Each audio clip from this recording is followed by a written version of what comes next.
Selamat pagi, senang sekali saya Rosmi Rahma kembali menjumpai Anda dalam program Redaksi 33. Kami akan menyajikan informasi penting untuk Anda dan berikut di antaranya. Kita awali Redaksi 33 edisi kali ini. Diduga karena stres seorang pasien COVID-19 di Rumah Sakit Balikpapan diduga lompat dari lantai 6. Korban ditemukan tak bernyawa di lantai 3. Berikut informasinya. Kejadian mengejutkan terjadi di Rumah Sakit Siloam Balikpapan pada Jumat sore. Seorang pasien COVID-19 ditemukan di balkon lantai 3. Diduga pasien melompat dari lantai 6 tempatnya dirawat.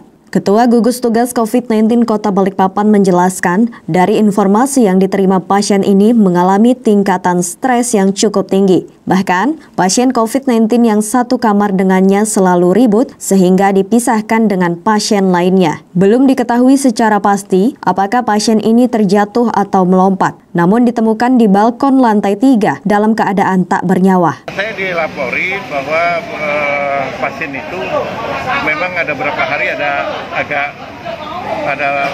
seperti ada beberapa gangguan begitu perubahan, sehingga oleh rumah sakit juga dengan pasien lain dipisahkan, dia sendiri, tapi ternyata kita dilaporin kan kemarin dia jatuh, apakah menjatuhkan diri apa jatuh, pokoknya jatuh lah dari lantai 5 ke lantai 3 dan meninggal dunia dalam posisi dia COVID-19 gitu.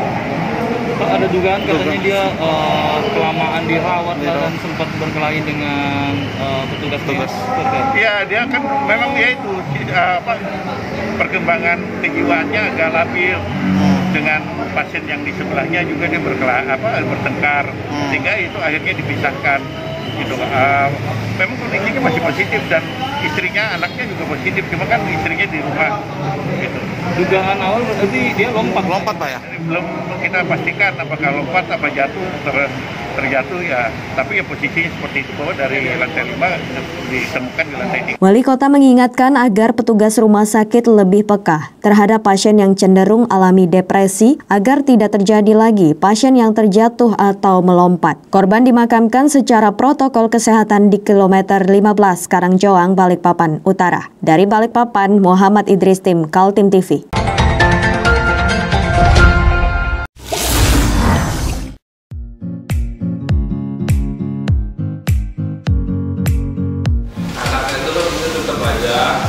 Cara mudah beriklan digital di Kaltim TV.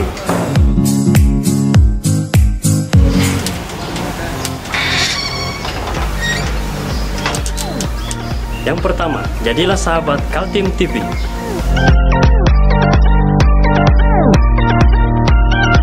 Dengan Rp1 juta, para sahabat mendapat 20 kali tayang di slot berita kamu.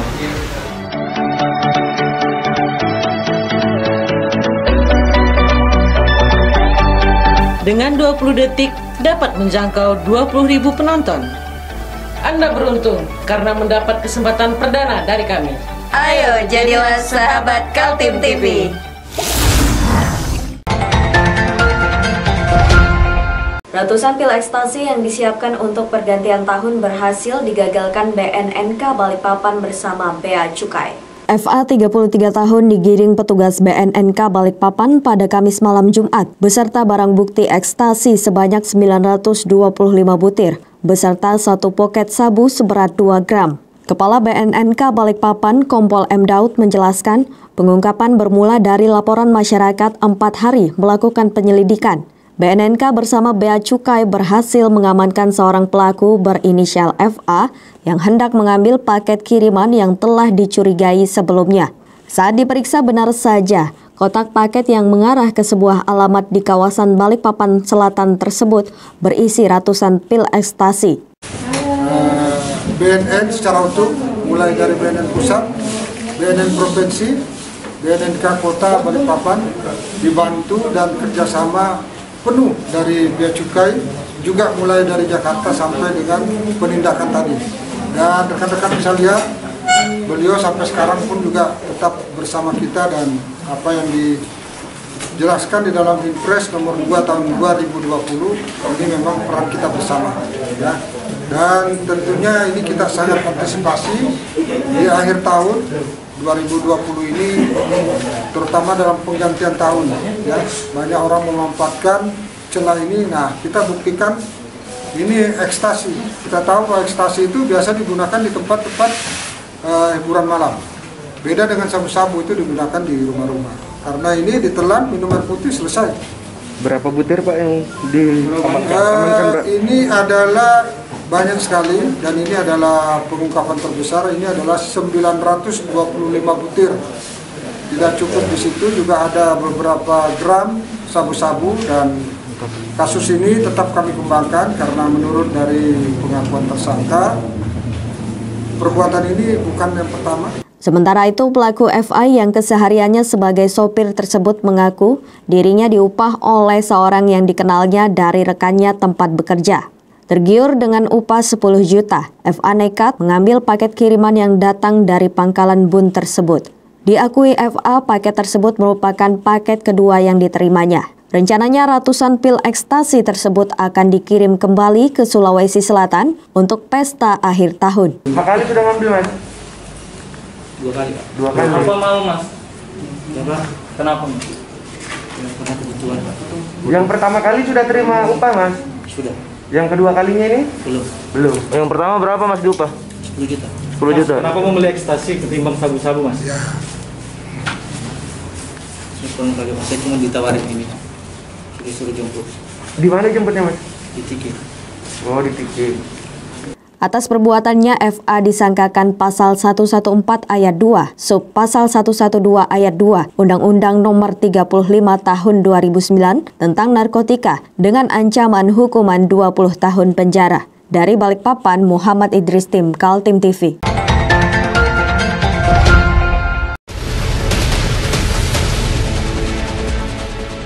Mari kita memerangi virus corona dengan mematuhi imbauan pemerintah, stay at home.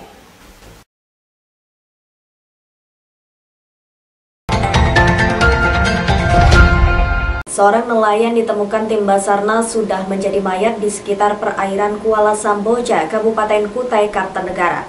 Nelayan bernama Akbar hilang saat mencari ikan dengan perahu yang dikemudikan sendirian. Berikut informasinya. 2 hari melakukan pencarian korban kecelakaan laut, kerja keras tim SAR gabungan tidak sia-sia. Minggu 6 Desember siang, tim berhasil menemukan korban bernama Akbar dalam kondisi meninggal dunia. Jasad tubuh pemuda berusia 23 tahun itu mengapung sejauh 500 meter dari tempatnya diperkirakan terjatuh di Kuala Samboja, Kabupaten Kutai Kartanegara. Siang itu juga tim SAR gabungan langsung mengevakuasi jasad korban untuk dilakukan tindakan medis dan diserahkan kepada keluarga untuk dikuburkan. Sedangkan tim SAR gabungan yang terdiri dari Basarnas dibantu BPBD, Satpol PP, Polsek Samboja dan juga relawan dibubarkan kembali ke posko masing-masing.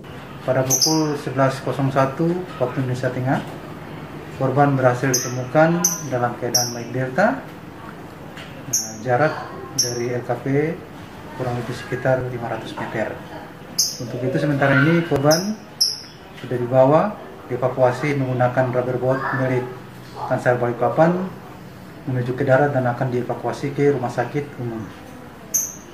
Begitu kepada seluruh unsur SAR yang terlibat dalam pelaksanaan operasi SAR ini, kami atas nama pimpinan mengucapkan terima kasih atas kerjasama dan dukungan kepada teman-teman kami di lapangan, baik itu kepada TNI maupun Polri, serta relawan dan... Korban bernama Akbar dilaporkan hilang ketika sedang melaut di sekitar Kuala Samboja. Kejadiannya diduga hari Jumat sore. Akbar tidak terlihat lagi berada di atas perahunya. Saksi bernama Rais yang menemukan perahu Akbar sudah kosong mengapung mengikuti arus. Karena tidak melihat Akbar di perahu dan sekitarnya, kasusnya kemudian diadukan ke Satpol Air di sana. Dari KTP korban diketahui Akbar berasal dari Kalongko, Kelurahan Bontoraya, Kecamatan Batang, Janeponto, Sulawesi Selatan.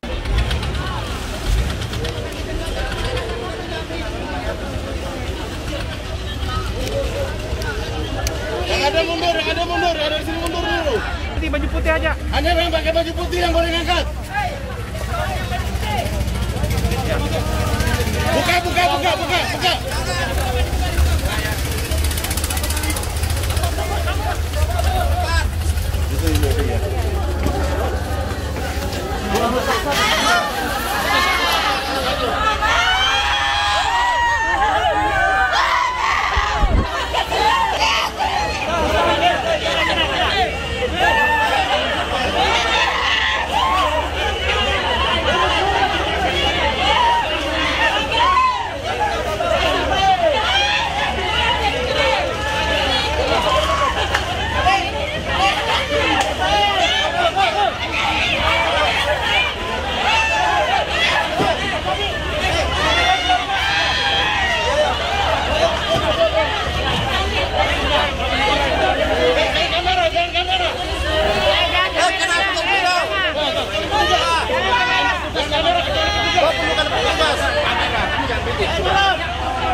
Tim Kaltim TV melaporkan.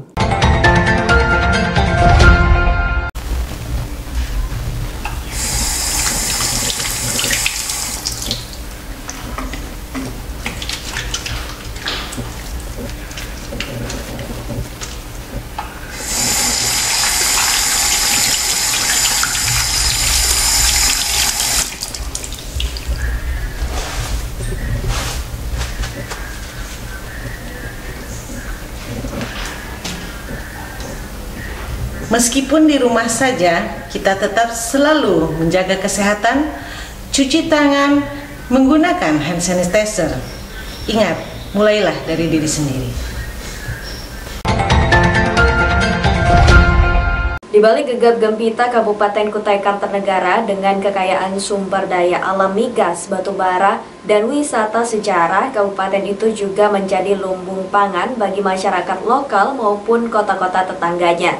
Dari kabupaten itulah muncul perdagangan hasil pertanian seperti beras dan juga sayur-sayuran.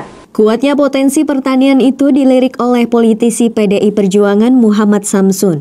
Wakil Ketua DPRD Kaltim itu membaca peluang masyarakat dari sektor pertanian seperti padi, buah-buahan, dan beras. Salah satu desa yang dilirik Muhammad Samsun adalah Desa Bukit Raya Tenggarong Seberang. Pekan tadi dia mengajak sejumlah wartawan untuk melihat dari dekat bagaimana potensi hasil pertanian di daerah itu. Memastikan apakah program yang menggunakan APBD provinsi itu bisa berjalan, dilaksanakan, satu dilaksanakan dan keduanya fungsional. Berapa banyak bisa mengcover dan fungsinya seberapa besar, kita memastikan itu. Dan alhamdulillah kalau kita dengar tadi dari Pak Kades, dari Pak Kadus dan yang lainnya, ternyata ya alhamdulillah bisa mengcover sekitar 2.000-an hektar. Nah ini yang kita mesti harus lanjutkan program-program seperti ini karena ini berkaitan langsung dengan pangan masyarakat Kalimantan Timur dan juga insya Allah nanti menjelang IKN. Nah kami berharap agar program-program yang bersifat untuk pengembangan ketahanan pangan kita ini bisa kita maksimalkan ke depannya. Kunjungan ke lokasi pertanian itu untuk memastikan alokasi anggaran dari APBD Kaltim dikerjakan secara benar untuk kepentingan para petani. Dengan dana 2,5 miliar digunakan untuk normalisasi sungai, pintu air, jembatan, gorong-gorong, dan cek dam yang dapat membackup sekitar 2.000 hektar lahan pertanian. Versi Muhammad Samsun, Kaltim perlu menyiapkan lumbung pangan untuk menyambut perpindahan ibu kota baru. Salah satunya adalah dengan menambah produksi pertanian dengan cara memperluas lahan. Ini masih ada satu lagi PR kita. Ini baru anak sungai menuju sungai Pelajuan. Nah, muaranya di sungai Pelajuan. Kalau sungai Pelajuan nanti kita normalisasi lagi, air itu langsung los turun ke Sungai Mahakam di Lepu, di Tanjung Batu. Nah, kalau Sungai Pelajuan itu kita normalisasi, ini nggak akan sempat menggenang. Bisa produktif setiap saat. Nah, bahkan 3 musim bisa, Pak? 3 musim insya Allah bisa. Sungai Pelajuan sendiri secara kewenangan itu mungkin masuk di wilayah BWS. Sehingga APBD provinsi belum bisa masuk ke sana, tapi kita upayakan nanti koordinasi dengan BWS karena Sungai Pelajuan itu melintasi dan manfaatnya bisa fungsi untuk 6 desa. Para petani Desa Bukit Raya optimis dukungan pemerintah terhadap kawasan pertanian mereka bisa meningkatkan produksi. Tim Kaltim TV, Hardin melaporkan.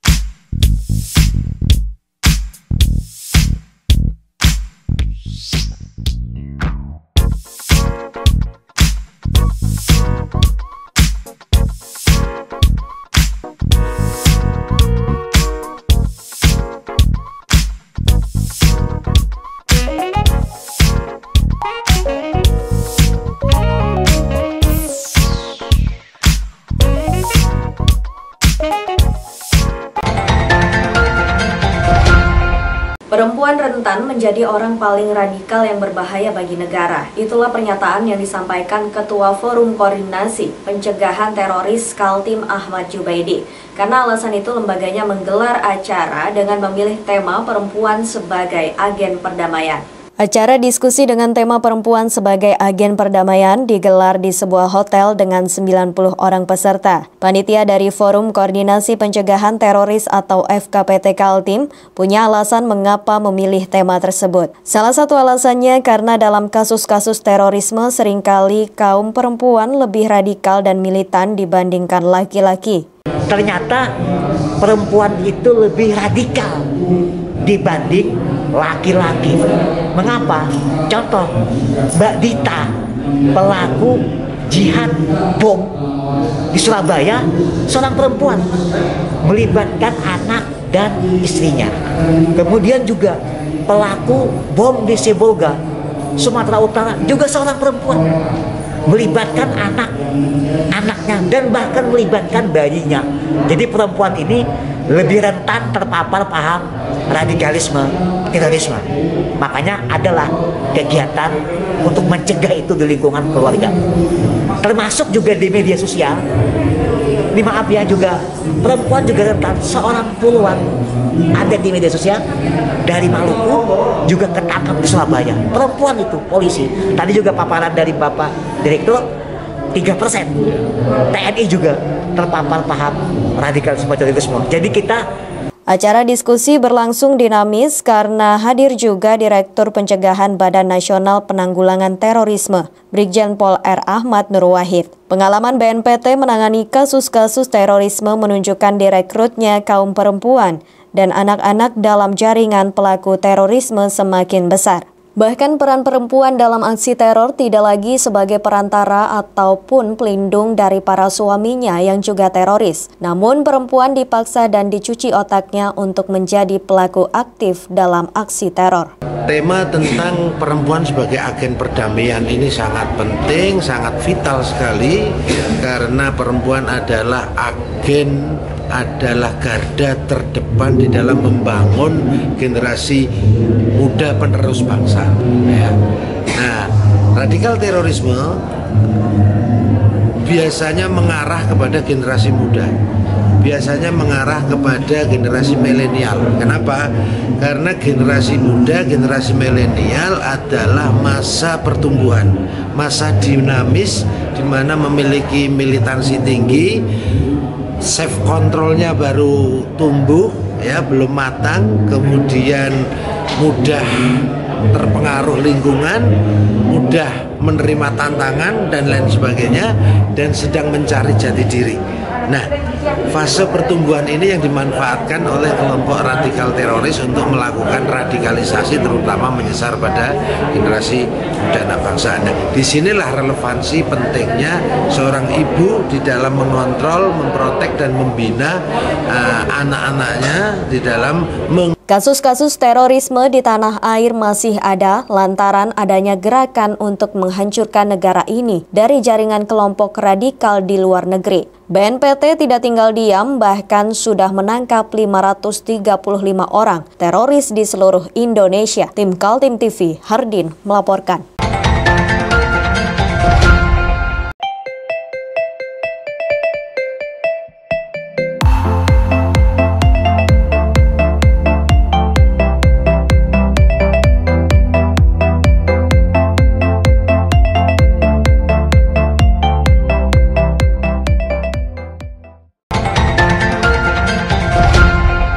Kita beralih ke informasi selanjutnya. Rencana zonasi wilayah pesisir dan pulau-pulau kecil Kalimantan Timur masih tertahan di babak konsultasi dengan pemerintahan pusat.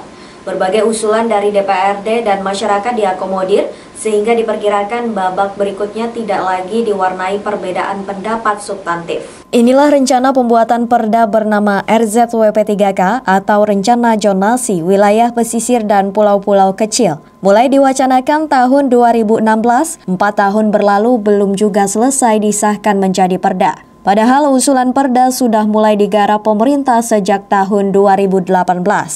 Total ada 3,76 juta hektar kawasan zona pesisir yang perlu ditata menjadi 4 zonasi.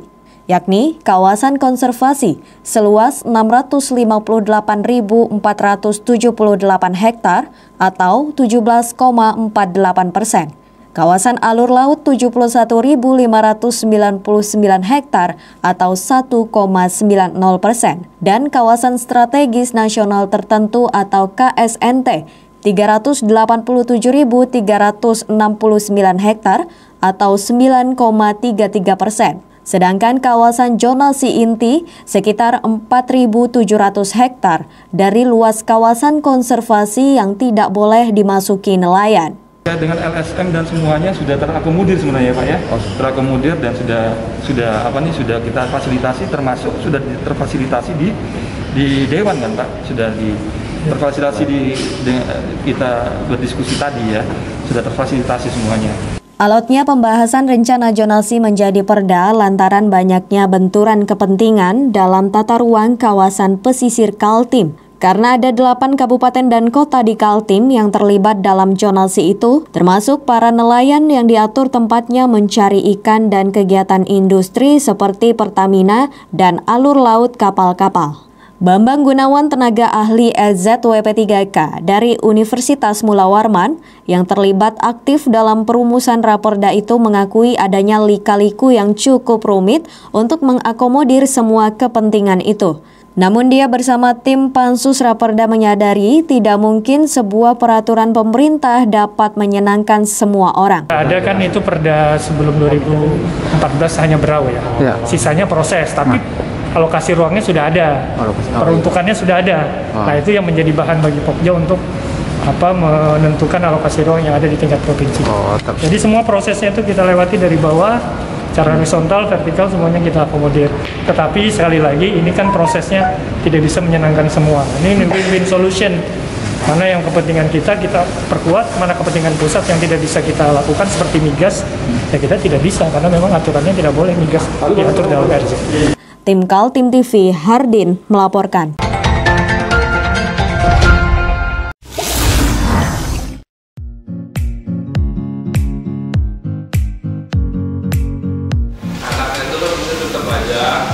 Cara mudah beriklan digital di Kaltim TV.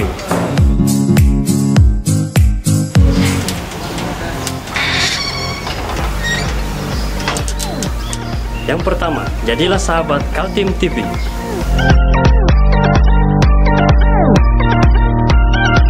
Dengan Rp1 juta, para sahabat mendapat 20 kali tayang di slot berita kamu.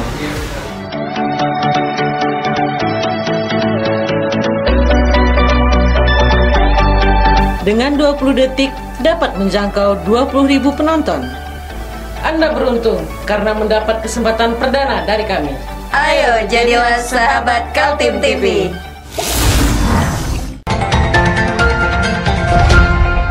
Demikian redaksi 33 edisi kali ini. Informasi lainnya dapat Anda simak melalui situs website kami www.kaltim.tv, channel YouTube dan fanpage Facebook Kaltim TV.